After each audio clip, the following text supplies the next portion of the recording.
When Seed for Africa was first conceived, the world-renowned professor of poetry and creative writing, the late Dr. Benjamin Zephaniah, declared, "I am with Seed because it recognizes that we have responsibilities for each other. The time has come. We owe it to ourselves." I share those sentiments, and if you also do, then please subscribe to the channel if you haven't already done so. Also, if you send us a WhatsApp message with your name and a profile picture, Seed will reply with a link to your personalized, branded version of this video so you can share it with your contacts. With enough love and blessings, we thank you for being here.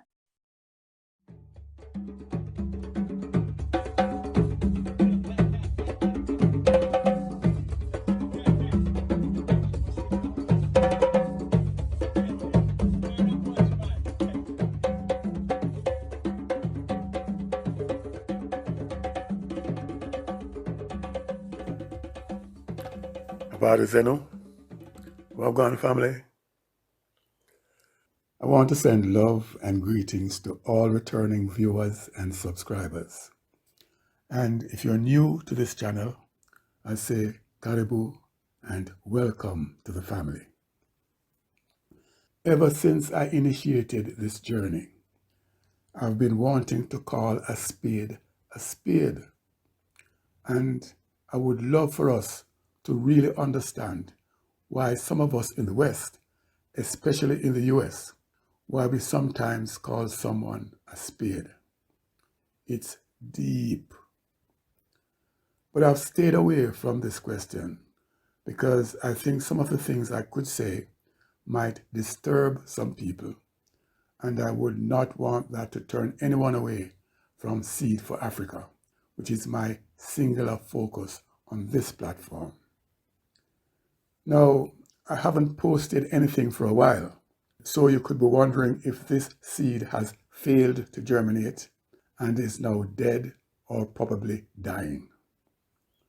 So I'm here to let you know that despite the silence, Seed is very much alive and is at an interesting stage of its development. But when I was getting ready to record, it suddenly struck me that the question of what is a spade is really at the very root of what Seed for Africa is all about. So I now see why it is important for me to address the question, and I'm going to do that. But before I do, I must update you regarding Seed. And I think the best way to update you will be to show you our website as it is now. I will come back to this fundamental question later. Of course, I could simply give you the website address for you to go and look at it, but I don't think that would really cut it. I think most people don't properly read through a website. They just quickly scan through it. But my intention here is for us to fully digest the essence of Seed for Africa. And so I would like us to go through the site's homepage together. You see me? The page starts with Seed's branding and with a message from Steel Pulse, who were our first patrons. But let us now just kick back and listen to AI read to us what the page actually says. The need for Seed. All the major charity organisations that offer aid support to Africa are white-led. While this generosity is appreciated by all, it also serves to cement the view that the African race is hopelessly incapable of supporting itself without assistance from others. We assert that this subliminal message, though perhaps not intended, has an extremely negative psychological effect on the race as a whole worldwide. The material benefits derived from the aid received cannot compensate for this sense of being second-class members of the human family who are eternally dependent on the more competent people of other races. To reverse this negative effect, there needs to be a highly visible, black-led, black-run, worldwide organisation making a major contribution to aid efforts in Africa. black people need to be seen to be contributing. If black people who can afford to help Africa are not prepared to do so, then why should others? And what would it say about those who can afford to help but choose not to? There is a significant number of black sportspersons, entertainers, entrepreneurs, etc., scattered across the globe. If each were to contribute a reasonable proportion of his or her income to this cause, such an array of black icons could collectively maintain a substantial level of support for Africa.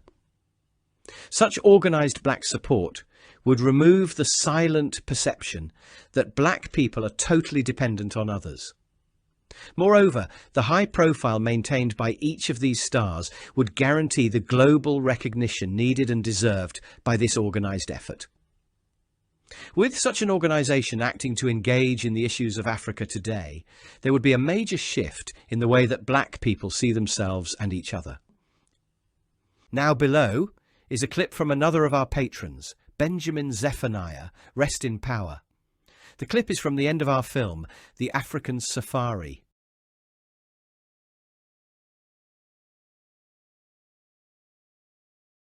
So there you have it. The film speaks for itself. You have heard the call. My name is Benjamin Zephaniah, and I am now going to tell you how you can make a real positive difference to people of African descent worldwide. Benji declared, "I am with SEED because it recognises that we have responsibilities for each other. The time has come. We owe it to ourselves." And we have here some merchandise for you. We offer 3 t-shirts which can be ordered in different sizes and colours. Plus, the African Safari DVD was produced by SEED for Africa in 2004, and although it was not about reggae music, we were invited as special guests to show it at the first Reggae Film Festival in Jamaica in 2008. And for it to be presented by Lorna Golding, who was Jamaica's First Lady at the time. We now offer this film documentary as a free download to all our Patreon subscribers. Here are a few comments by those who have seen the film. "Your documentary on our story, including Marcus Garvey, is well done and a joy to behold. The children of the world must see it and know. Sister Mariamne Samad of the Taborian Study Circle, Marcus Garvey, University, New York." This documentary should be widely distributed and made available to schools and universities. Really powerful. Roger Hilton, undergraduate, Sussex University, UK. A real eye-opener. Very inspiring, brilliant. Reverend Norman Gooden, Church of God. "You have done a fabulous job. Your narrative was measured, scholarly and focused." Dalton Barrett, solicitor. Okay, I've described the site's homepage in detail, and I will now briefly summarise the next 4 pages. To clear up a misunderstanding that could possibly develop, the page starts by stating that SEED is not anti-white, but simply pro-black. Other aid organisations will accept donations from anyone regardless of race. Likewise, SEED for Africa will encourage and welcome support from all people of goodwill, but SEED must be black-led and black-run. Regarding the question of whether or not what we have set out to do can be achieved, we answer with a quote from Marcus Garvey. He said, "If you have no confidence in self, you are twice defeated in the race of life. But with confidence, you have won even before you have started." Enough said. The next page addresses the question of how can our objectives be achieved, and here we list some of the things we will do. Our operations will include a who is who of black celebrities, which will present a profile of each celebrity and will indicate his or her response to SEED's clarion call. On the question of what's currently being done, page 4 states that although we have not yet sought or received financial support from any source, we currently offer on a small scale the kind of support we intend to offer on a larger scale in the near future. The page gives a few examples of the kind of support we have offered, and then goes on to mention some of our outreach activities. Page 5 is about money matters, and because money does indeed matter, this page is more detailed than the others. It shows that the idea of SEED for Africa was conceived in late 2003, and the following year we went on to produce the African Safari DVD. But after 3 public showings of this documentary, we were being advised that we needed to become a registered charity, but we took a principled stance against doing so. Instead, SEED went into hibernation for 20 years until government rules changed to allow a limited company to accept donations. The page explains the reason we maintained this stance. It further showed another clip from the African Safari, where Giza and a sister in Tanzania discussed aid to Africa in a way that Western media are only now beginning to acknowledge. So as SEED now says, there is nothing more powerful than an idea whose time has come. Now, similar to what I did for the site's first page, I am now going to read directly from the final page, which talks about SEED's personnel and the way the organisation will operate. Here goes. Meet the team. Before listing the key members of our organisation, we feel it is important that we repeat here what Money Matters already said regarding our operational structure. It states, in order for us to fulfill our primary aim of mobilizing and organizing financial support for Africa and Africans by celebrities worldwide, it remained necessary for us to become an officially registered body. Therefore, SEED for Africa has now been incorporated as a limited company in the UK. That being the case, we will accept donations only from well-known celebrities and establishments, and we will publish a bi-monthly report that presents a running total of donations received and funds disbursed. Additionally, our annually audited and published accounts will show that 100% of donations received actually go towards supporting Africa and Africans. Our company's income will be derived from merchandise online and from other online activities. We now list below SEED's personnel.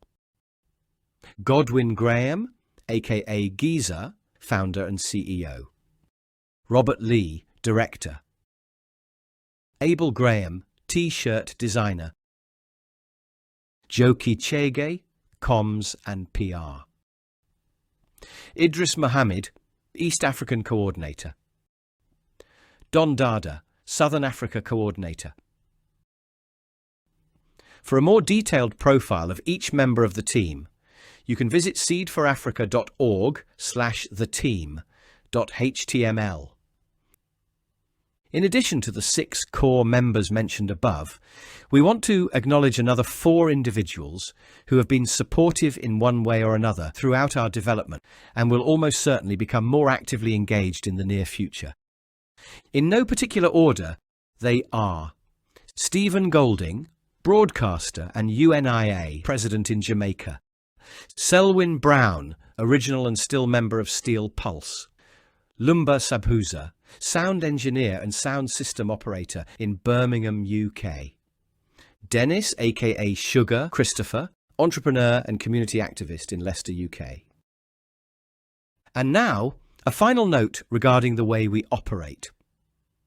At the moment, our team has only 6 core members, and apart from Giza, each has other commitments. So, while we desire to see African countries and communities develop economically and positively without reliance on Western aid, we do not intend, nor do we have the capacity, to implement programs that could achieve these long-term objectives. Instead, we will be a black-run centralized organ through which high-profile agencies and individuals can channel support for Africa and Africans. We will disperse those funds to bodies and individuals who meet our vetting criteria. Please email us if you would like to request our support, and we will respond with details of our support procedures. Well, that's all from me, your AI reader. We hope you have not been put off by listening to artificial intelligence, reading to you what Giza scripted Instead, SEED hopes you will understand and overstand that every word from this artificial intelligence reader was written from Giza's natural intelligence. SEED further hopes that you will warm to SEED's forward-looking and innovative approach, and will now be keen to get on board this journey into a better tomorrow for us all. All that is now left for me to say is walk good and bless up yourself. Okay. I realize that AI readers are now really quite common, but I imagine that having an entire website read to you along with an active display of the site itself was probably a totally new experience, and so it made you completely forget the question which started the video in the first place. Well, you might have forgotten, but this spade hasn't. So I'm now going to address the question. But before I get into it, I'm going to point out that I have a general policy of not making my videos too long. And it is now about 15 minutes in length. So I initially decided to end it here with a firm promise that I will address the issue in my next video, which would come in very quick order. With that in mind, I sent the video as it is at this point to a few people to get their feedback. One suggested that, having said at the beginning that I'm going to deal with the question, to then not do that would not be a good idea. I agreed. And so I decided on a compromise. I will say enough on the subject to give you a feel for what it's about, and then offer to expand on it in the next video. All right? I'm going to start by saying something about Jamaica. That's where I was born in the late 1940s, and where I lived for the first 18 years of my life. I can therefore talk broadly and in depth about what life was like in Jamaica during the 1950s and 60s. But for this discussion, I'm first going to talk specifically about something that young people growing up in that era used to experience, and perhaps still do to some extent. If your parents or guardians seriously wanted to chastise you, they would often send you to get the belt or the switch that they are going to beat you with. Unless you have experienced this before, I don't think you can really imagine what that was like. It's not nice. No, sir. But as a child, you live with it. It's just a part of life, which otherwise was full of plenty to love and enjoy. Anyway, after I moved to the UK, one night I was watching on TV the iconic Black American comedian Richard Pryor, and this was part of his stand-up routine. My grandmother's the lady who used to discipline me, right? You know, beat my ass.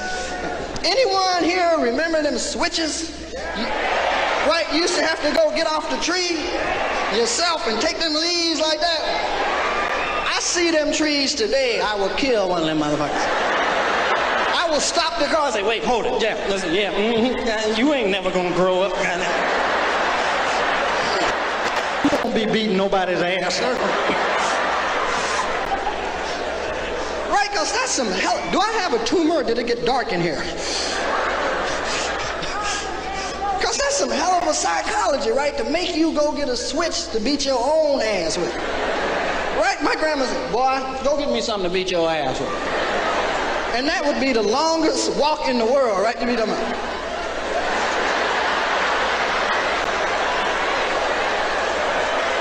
And you be thinking all kind of shit, right? Because you know you done fucked up, Jack. Maybe it'll snow before I get there or something. Maybe she'll have a heart attack and won't be able to whoop me. I don't want to get no gonna tear it up, I know it. And you know you couldn't come back with no little switch, right? Because if you did, she'd go out and get the tree and beat your ass with it, right? You'd be like, please, I don't want to get a woman in it. And you get them switches and they start cutting the wind on the way home right here. Make you start crying before you get in the house. Like, Mama!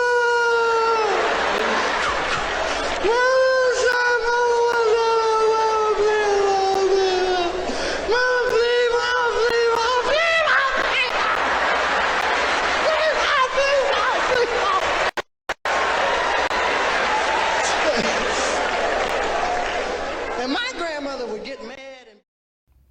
I saw the Richard Pryor show about 50 years ago, and I've never forgotten it. Not simply because it was funny. Yeah, it was funny for true. But the real reason it has lived with me for all this time is because it said something to me that I just couldn't get my head around. It told me that when I was growing up, black kids in the US were experiencing the exact same trauma that kids in Jamaica had to endure. And right now, I have little doubt that this applied to youth in other Caribbean islands. But how come? It wasn't as if there were cultural exchanges between blacks in the US and blacks in the Caribbean, where parents would discuss the best way to bring up their children. No. So how come this very bizarre practice was apparently common across black societies in the West? Well, some years after seeing Richard Pryor joking about this, I came across an article. I can't remember where exactly. And I've searched Google, but no matter what I've typed in so far, I've not yet found it. In fact, I think I was extremely lucky to find the particular clip of Richard Pryor. It felt like striking gold. Anyway, the article I'm talking about also said something that I've never forgotten. It said that during slavery, when a slave was to be punished, the slave master or the overseer or the slave driver would oftentimes send the slave to get the whip. Oh, so that's where the idea came from. Now, over the past half a century or so, societies have generally moved away from beating children. And so the practice seems to have decreased significantly. Additionally, even though black communities apparently carried on this practice for a few centuries, it largely only affected the relationship between children and parents and did not have any noticeable impact on the community as a whole. So I started the discussion with this example simply because it so clearly highlights the fact that the past can affect the present in ways that we are totally unaware of. But I'm now going to point to a practice from slavery and colonization, which has had a devastating effect on the entire African race and is still front and center of our everyday life, even as I speak. I mentioned earlier that whippings were administered by either the slaveholder, the overseer, or the slave driver. But until quite recently, I thought that the term slave driver was simply a general term used to refer to someone who's in a position to push someone to work harder than they would otherwise. But I've now come to learn that a slave driver was himself a slave who had been selected by the slave owner or the overseer to whip his fellow slaves. You might know that a house slave was one who had privileges that those working in the fields didn't. Well, so did the slave driver. To retain his privileged status, he would often feel the need to show that he is doing a good job by flogging more brutally than even the master or the overseer. This syndrome of slave driver versus the majority of those enslaved is prevalent today in black communities around the world. And in forthcoming videos, we will look at a very clear example of this, plus various other aspects of slavery and colonization, which have shaped the way we think and behave in this, the 21st century. Well, that's about it from me for now. And I want to thank you for staying with me up until now. And I'll ask you to please subscribe to the channel if you haven't already done so, and to like and share this video with everyone you feel you can reach. Let us grow the family, okay? Okay. And finally, I must dedicate this video to the elder Ras Lojaron Jaden, who was laid to rest on Saturday, May 17th. Brother Lojaron was a real soldier and a stalwart of the Haile Selassie Foundation in Kenya. I, for one, was pleasantly and more than pleasantly, I was very surprised to see African brothers of various religious persuasions attend his funeral to offer words of honor and respect to this Rastafari elder. Although I'm not versed in Swahili, I know that their presence and whatever they said was far more significant than anything that I could say. I will therefore say no more. So until I come forward again, I'm gone.